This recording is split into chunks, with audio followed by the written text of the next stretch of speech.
What a wild twist heading into the new NBA season. And somehow, it loops right back to the Boston Celtics. Less than a month away from tip-off against the Philadelphia 76ers. And while Celtics fans are getting hyped for the new campaign, some unexpected ripple effects might already be forming thanks to some big injury news out of Houston. Yeah, I know, Houston doesn't feel like it should concern Boston right now, but trust me, it just might. So grab your coffee, lean in, and let's break it down. The Rockets were doing their own version of a team-building retreat. Remember when Doc Rivers took the Celtics overseas for some Ubuntu vibes back in the Garnett-Pierce Allen days? Yeah, Houston was trying something similar, gathering the squad in the Bahamas. And then, bang, Fred VanVleet tears his ACL. Just brutal. Maybe you're someone who thinks VanVleet is past his prime, a step slower, maybe not a game-changer anymore at 32 years old. But let's not kid ourselves. VanVleet was the adult in the room for that young Rockets roster. He brought maturity, leadership, and, perhaps most importantly, he brought shooting. And if you've paid any attention to Houston the last couple seasons, you know shooting has been their Achilles heel. Tons of athleticism, tons of raw talent, but spacing and consistent perimeter threat? Not so much. Losing Fred VanVleet completely guts their backcourt. Now, technically, they've still got Aaron Holiday and young Reed Shepherd, but neither of those guys has been trusted with serious responsibility yet. Aaron Holiday's solid, but he's not running your offense on a playoff team. And Reed Shepherd, entering his second year, barely saw the floor last season. And now he's potentially being asked to quarterback this whole thing? That's a tough spot for any young guard, especially under a coach like Ime Udoka, who we know has no patience for defensive lapses or mental mistakes. If Shepherd isn't locked in on both ends, Udoka won't hesitate to yank him. That's just how he operates. So what are the Rockets really left with? A lot of big wings at forwards, a lot of muscle and potential, but barely any real guards.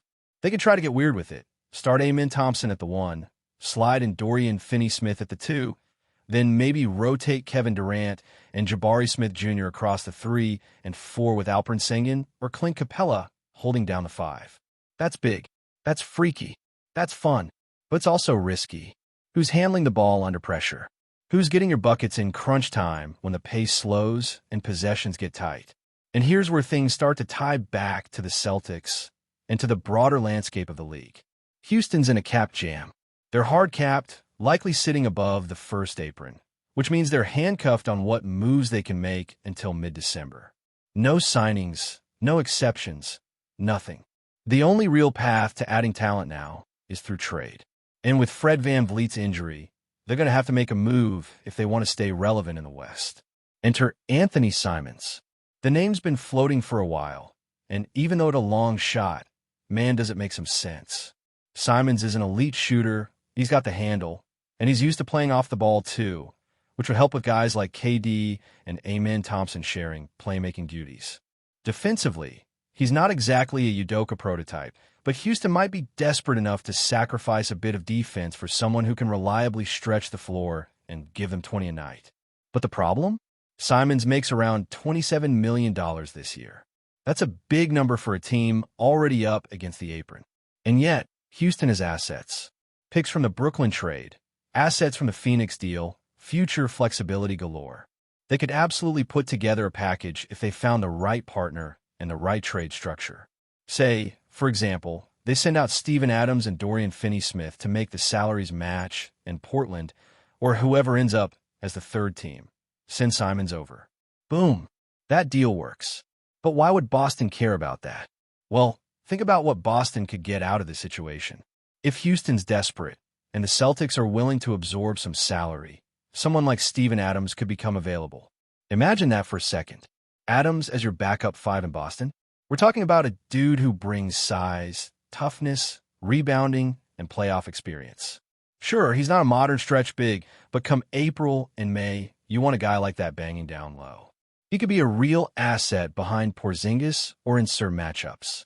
Finney-Smith? He's another piece that would make sense for Boston. Switchable defender, playoff-tested, can knock down the corner 3. If the money lines up and Houston's willing to attach a pick to make it worth Boston's while, Brad Stevens might pick up that phone. This is how you build a contender without needing to swing for a superstar. You stay patient, watch the league, and when a desperate team needs help, you pounce. The Celtics don't need to make a move right now. But if the opportunity is there to add depth and size without giving up core pieces, you do it, especially with the East wide open and Boston entering the season as one of the top dogs. Health is always a question, but if you can add playoff-ready guys to your rotation before the trade deadline, you give yourself some serious insurance. Now, even if Simons doesn't move, the Rockets are going to do something. They have to. Reed Shepherd can't be your primary option at guard on a team that's trying to win now. And let's not forget, this isn't a tanking squad. This is a team that traded for Kevin Durant. They're in win-now mode. That puts pressure on the front office to make a move, even if it's risky. Malik Monk is another name that's been floated.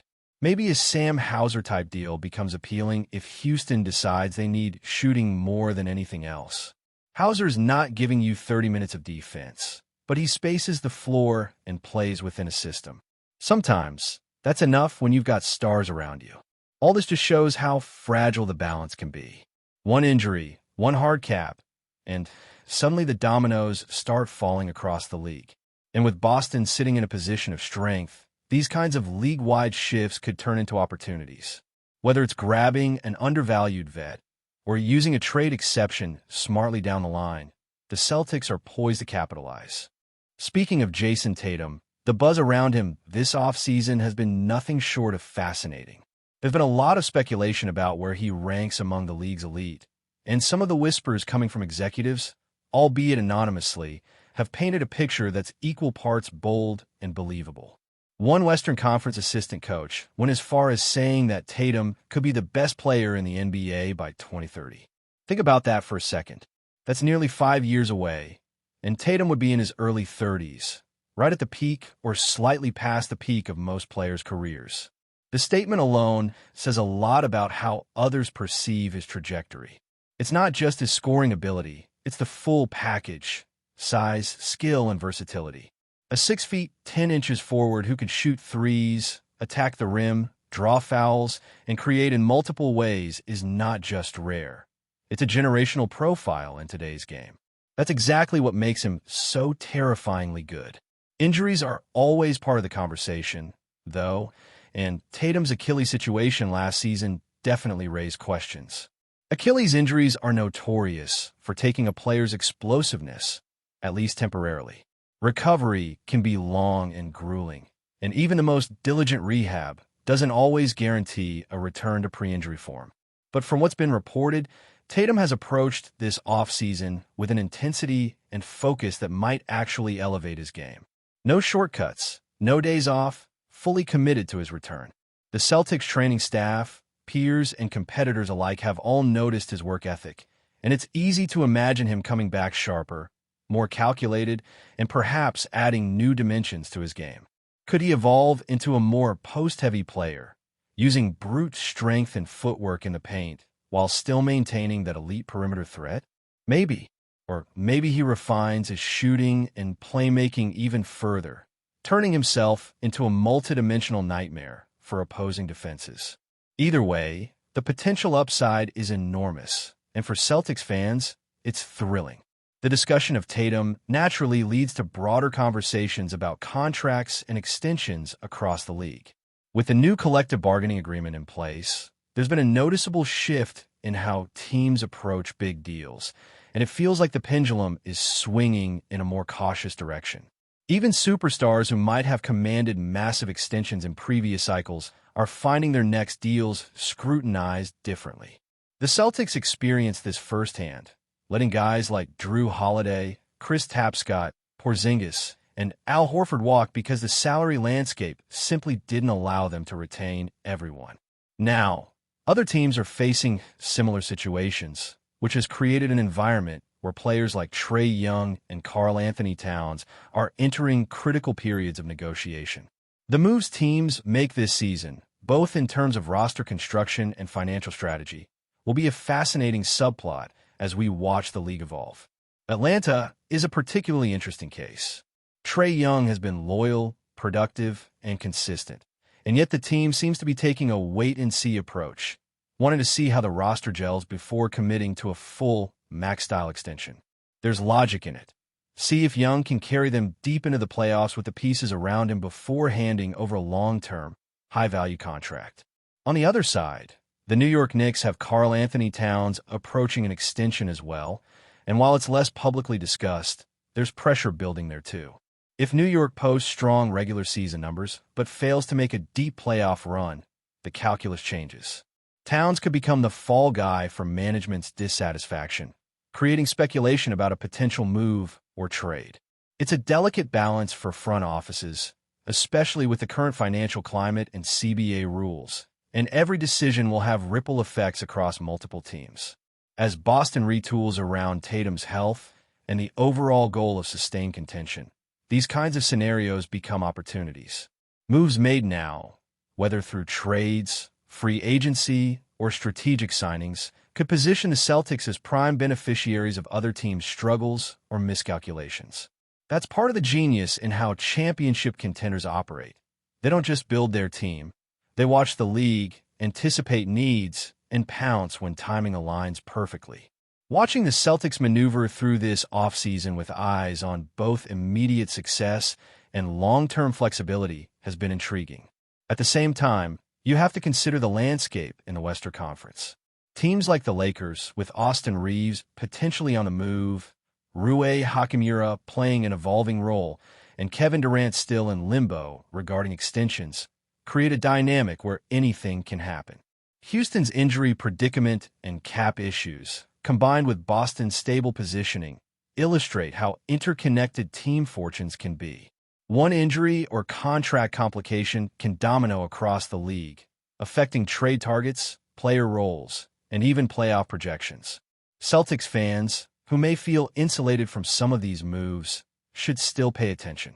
These ripple effects can subtly but significantly influence matchups, rotations, and even trade leverage as the season unfolds. Another intriguing aspect is how the new financial framework might subtly influence player behavior and team strategy. Some stars could accept slightly smaller contracts to remain competitive or to stay with their preferred organizations, while other franchises might exploit financial rigidity to their advantage, prioritizing flexibility over immediate star attention. How that plays out will shape the league's landscape over the next several seasons. Will stars like Kevin Durant or Karl Anthony Towns adjust expectations, or will we see more aggressive trades and roster recalibrations as teams navigate these financial realities? It's the kind of uncertainty that makes following the league's off-season as compelling as watching playoff basketball. But before we continue, please remember to subscribe to the channel and give the video a like.